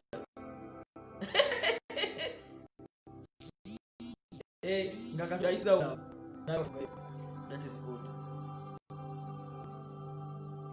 Mu mwaka gwe gumu ne ndookinga akalala mbalaga what love does. You don't believe me, be what I've done, because a man is judged by their fruits. Chomuchimanyi byolaga ubitu byokuwulira ebigambo byoyogere. Kano kali kakubiri mu mwaka gwe gumu lockdown nabagambe twetaga iPhones 12 banange ekigambo kibeyo Ladies Guide Journal kiri upside down. This one mu mwaka gwe gumu nentandika YouTube channel with 0 people. Esawa zino eri mu 13 mu ate kasikosa manyi mangi 2020. Mu mwaka gwe gumu I've done a lot of things.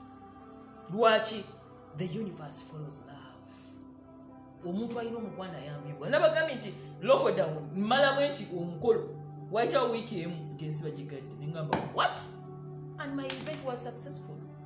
Those who attended, we had no chairs. We had no chairs. Love. When you choose to love, and that's the law of life, life brings abundance to you because you deserve it and you will manage it. I've managed it. I've managed it because it is sure you will do it. It doesn't throw its seeds anywhere. This year, 2020, the wedding, I've done amazing things. Yet, it was the year when the whole world was closed. We launched this honorably. Jebiri ku YouTube channel mujagira mubirabu. The event was at the Sheraton Hotel. Ngabi mu August last year. Omukola abantu bajja ne bajula. Still we never had chairs. Moloko down. So what are you learning with this? Other success just bagamba nabaga isagala bangiza. Njaga kusigalenga tuli kumulamwa. What I'm trying to show you is that when you throw love in everything you do, we malamu no gamba I'm doing it. All me, I'm in. No committing. The universe abides by you. Nega soko malize bagenda kulookinga ensi. No maliza tiba lookinga. So let's choose love this year. Let me be the evidence. Bambala zego. Bingi nyo. Let's choose love. So whether you're working where, you're moving where, you're living with someone yakutama, they are not good. I've told you, people have stories. And we need to have a pathetic understanding why they behave in a certain way. And that is social intelligence. Then to us when we then for to sigalenga conscious affair. Mwebale kumpuliriza. Happy New Year 2021. I have been the first in your ears, I think. Let these words live with you in your heads throughout the year. This has been the message to you. Omukwano gwe gufuga buli kimu. Okwagala kwe kukuleeta enkulaakulana. Kwe kukola ssente, kwe kuleeta emikwano, kwe kuleeta buli kimu kye mwagala. If you're mujjudde ttima, kwe kuba bulabba, kulemesa bannammwe, kusabotaginga, mwogera bannammwe bubi. My dear, the law of love egenda kukulabo. Kulungi nnyo yeekuddiza ekyo nekudisciplininga, and that's why many people are suffering. Era bwolaba omuntu ajja nagamba nina ebizibu, don't even beera kuwala. Balina ekintu kye baasiga kye bagezaako to not interfere with the law. Don't interfere, you're gonna take byagala musomesa. aina we nawe kuteekamu. So we choose love. So energy is what we exchange in life. Where does it come from? Enthusiasm. How to get enthusiasm is have these relationship goals.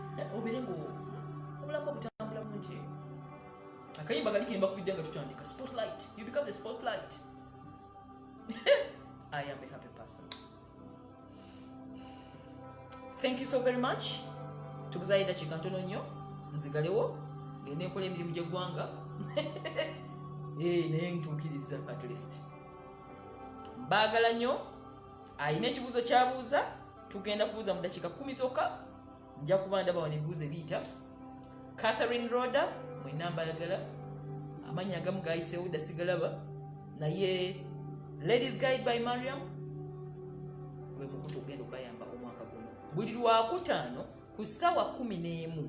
Come rain, come sunshine, whether I've traveled or not, I will attend to you. I commit. So nja kubamba wa this broadcast according to the message kyenjagala abantu bawulire, tuleme kutta ebirungi ate betulina olw'okuba nti tetulina goals.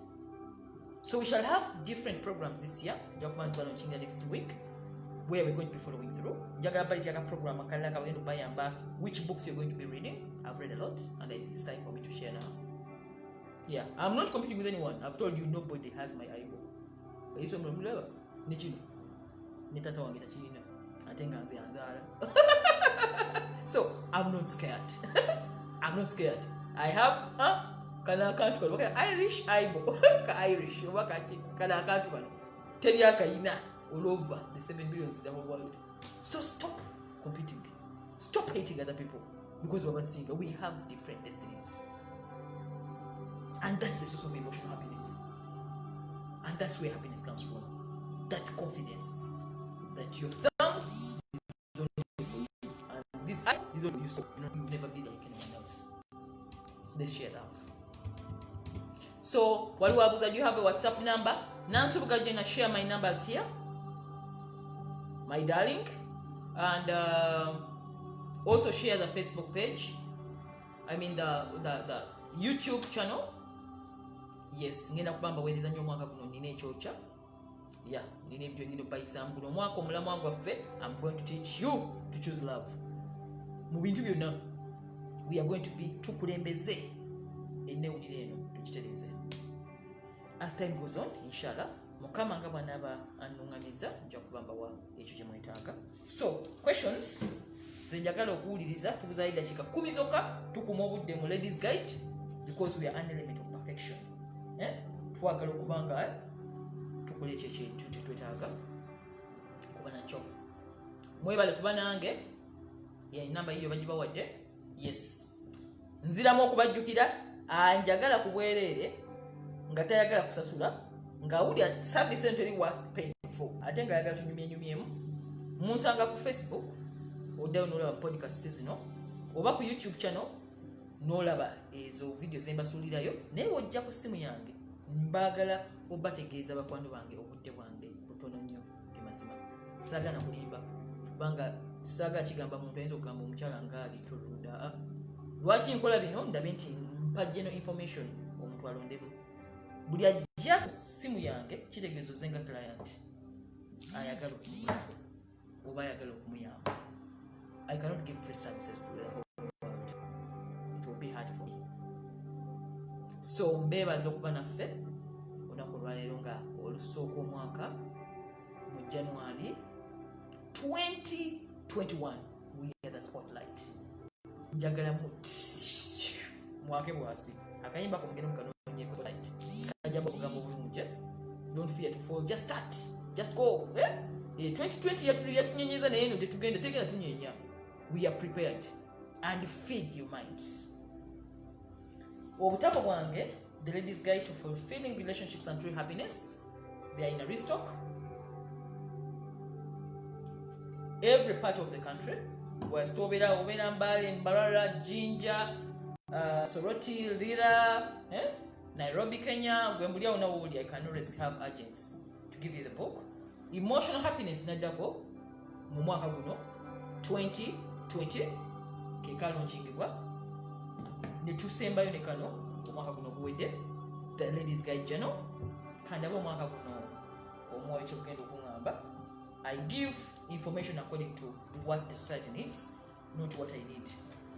So obutawo no bukuyamba okutereza ennewulirayo okutegeera omukwano oyiga okusonyiwa otegeera lwaki abantu beeyisa bwe batyo mu mukwano olime gamba bannange ndika ekikyamu tolina kikyamu weetaaga kumanya era obutamanya tekukugisaako musango etteeka lya laavu oba tolimanyi lyembagambye the law of life byosika byofulumya byowaayo byofuna 2021 eyinza okuvugira enzibu kubanga totegedde what people need. Nziramu bajukiza Sheraton Hotel. Yes, next week Jetudi. A place where you will find all this valuable information. Jensinzirira kubaweereza ebbanga lyonna mpaka lwendiraba nti every hungry soul has found hope. Yes, Ladies Guide gwe mukutu gwe mbaweereza ebintu bino byonna bye muwulira. So siraba questions ziri awo siziraba wadde. How much do you charge and duration? Please come to my inbox. We depend on a lot of things because we have a lot of the programs. Nkola trainings ezaba abagala okufuuka ba counselors. Tubayi some program. Bitabo ki byolina okusoma. Ways out here. Ethics.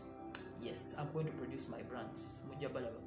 Gabagayogera batogamba. This is that is a Dubai elephant. This is a Naguja product. So mbagala nnyo, mbagaliza omwaka omulungi, mbagaliza okukulaakulana, mbagaliza okubanga mutegedde ebintu bino bibayambe, mugambe bannammwe n'abalala, mbagaliza okutambulira mu mukwano, essente muzaaga tezibagisaako mikwano gyammwe. Kulembeze social relationships because that's where life begins. Perfumes, Zentunda, I do a lot of businesses, but I'm passionate about perfumes, lotions, pichi, there's a new product I have, Njaji Bagamba, abagala mugende ku WhatsApp status, njiteekayo, ey'abakyala ejja yamba nnyo okuba nti obulamu bwo okutambuza bulungi. Omwaka guno gwe tuyingidde, tugenda kulaba nti buli muntu yenna abadde abuze mu mukwano tumuwooyawooya gambako munno genda ku Ladies Guide bajja ku mukutu kuno basi buli omwana nasasula privately for counseling but they can find help here. Era mu byenjogedde bino waliwo gwe impact nze. We shall continue these sessions. Abali Ireland, abali USA, abali UAE, abali Jordan, Oman, mwenanga wena balabye mu fellowship. Baagala nnyo. Keep sharing the message. Abali UK, abali Malaysia, abali many different areas. Mwena mbagala nnyo. Mwebale kuba naffe. Mariam, can you give us tips on how to handle self-love? That's a full topic. Itofaayo kyowandika wano mba ngenda nja kikuleetera mu full package. Tulina sessions meka. 4 times 12, 48. We have 48 podcasts this year. 4 times 12, see 48. we have a lot to talk about. Subscribing to the Ladies Guide by Mariam, that channel. We're going to kusinziriranga obawa. Yeah. So we shall have those interactive sessions as time goes on. Mbebaza mwenna abanyambye omwaka guno oguwedde abatuukiriza Sylvia Ireland banayina ebyanziza obubaka wange wampeereza ng'omwaka gugwako. Yes, there is a lady called Rashida bannange neeyanziza nnyo obubaka twabufuna abamu bannange sibalabangako mwebale ddala. Omwaka guno gubabeere gwa mukisa era mutambulire mu kwagala mwagale bannammwe n'oba single nga toyina mwami toyina mukyala. ino Ladies Guide, this is the source. Wano love weeri nze amanyi ani ayagala ani. Yes, this is where love begins. It is endorsed. It's endorsed already. So ebibuuzo byo sibirabye wenna muli mujagenda privately mbaddemu naye nga mwebale nnyo kubeera naffe. See you again next week. Happy New Year. Akayimba ako ka Spotlight kakube wezinire mbot. Spotlight. Kazine mwawe. Kadumba kakuja kuyingiza omwaka nguwe. Ochamuse. Mubere bachamufu. Bibi ebintu byennako byokunyiga. Buli aleta nako mugambe excuse me. Ladies guide yangamba the law of life egamba bwotachamuka osika banyivu ngaba nno. So tonteka mu ebyo. Be spotlights this year. Mubere ba spotlights. Akayimba kwa lungi nnyo. Ebigambo ebikali mujja biraba. It will give you that energy that life is about happiness, not sadness. Okay? And let's promote positive thinking. Bagala nnyo, mbasibula mu dakiika 2 zokka, njagala basibula. Video ena tagifunye kuno. It's on it's going to the YouTube channel. Mujja gisangayo. Yes. Ebibuuzo nja bibaddamu nga nzizeeyo. Omulamwa gwaffe olwaliro gubadde relationship goals for 2021, friends, family, colleagues, loved ones, spouses. Buli relationship gy'olimu yonna gy'olaba erina goals. Mutuule wansi mugubika pulaani akatonotono nti omuntu agenda okusala mu maaso ng'omulabamu omugaso. People who belittle others don't have goals. If you have a goal, everybody is equally important. Everybody is important. From the askari on the door to the boss in the company. Because everybody is working as a network to your success. Let's love people. Let's share love. And let's not forget, life is about emotional health. Love you so much. Happy New Year. I love you so much. And I look forward to seeing you the whole of this year. Share love. And it will come back to you. Bye-bye. Till next time. Next week. Same time. 5 o'clock. We have a date.